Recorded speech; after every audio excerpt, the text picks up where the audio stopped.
আনি পেলাই কোনোবা ডাঙৰ লিডাৰে পইচা লৈছে, এগ্ৰিমেণ্ট কৰিছে, ইমান কোটি টকা পইচা দিলে আপোনালোকে ইয়াতে প্ৰজেক্ট বনাব পাৰিব। सोर मंत्री एमएलए ईएम सीएम बियो बे थार्मेल प्रोजेक्टआव बीटीसी रायजोआ साकरि मोनगोन। सोर बुंनो हागौ दिनै बे थार्मेल प्रोजेक्टआव बीटीसी नि युथफोरा साकरि मोनगोन?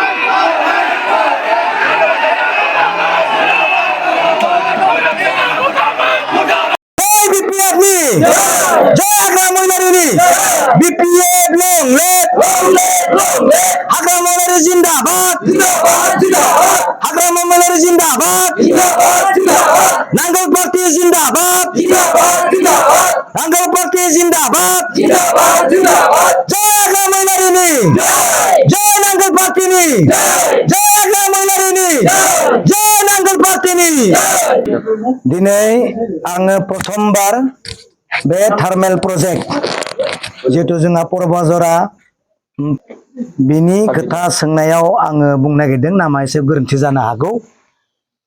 दिनै गोबां रायजोआ दाङाबाजि फारसेजों बुङो नांगौ फारसेजों बुङो नाङा।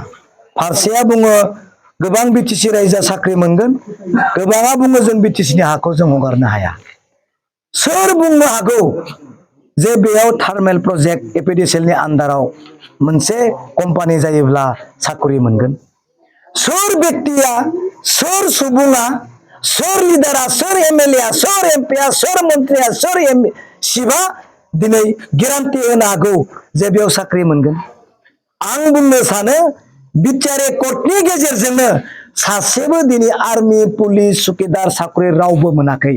सोर बुंनो हागौ दिनै बे थार्मेल प्रोजेक्टआव बीटीसी नि युथफोरा साकरि मोनगोन?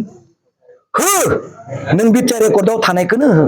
सोर मन्त्रि बियो जोंनो फन नम्बर हर।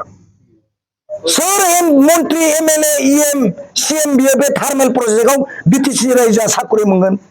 কোন এমপি হয়, কোন মিনিস্টার হয়, কোন এমএলএ হয়, কোন চিফ হয় এই থার্মেল প্রজেক্ট বনালে ব্রিটিশ রাইজে চাকৰি পাব, ব্রিটিশ ইউথ বলে চাকৰি পাব? কোনে কব পাৰে, কোনে গ্যারান্টি লব পাৰে? কোন ছাত্র সংগঠনে, কোন লিডারে গ্যারান্টি লব পাৰে? মই কৈছো এই বিচাৰ একৰ্ডত লিখি আনা, লিখি আনিছিল না চাকৰি দিম বুলি ঘৰে ঘৰে ইউথ বিলাকত কনসিডারেশন কৰি পালে চাকৰি দিম বুলি কৈছে, হিটোৱে কৰক। এই কোনো গ্যাৰান্টি নাথাকা থাৰ্মেল প্ৰজেক্টত চাকৰি দিব পাৰিম বুলি কোন লিখি দিব পাৰিব? কোন লিখি দিব পাৰে? কোন মন্ত্ৰী, কোন চিফ, কোন এমএলএ, কোন লিডাৰ লিখি দিয়ক ৰাইজক। ৰাইজৰ কথা, মনৰ কথা, ৰাইজৰ মনৰ কথা বুজক। আজি মই আপোনালোকৰ এই সংবাদ মাধ্যমৰ যোগেদি কলো কোনো নো ওয়ান ক্যান, কোনো কব নোৱাৰে, কোনো গ্যাৰান্টি লব নোৱাৰে যে তাতে থাৰ্মেল প্ৰজেক্ট বনালে বিটিসি ৰাইজ চাকৰি পাব।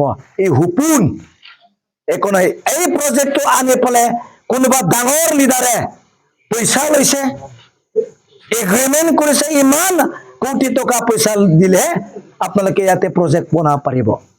আমি বিচাৰিম নহয়, কলো ইয়াতে কোনো আমাৰ লাভজনক নহব। Thank you.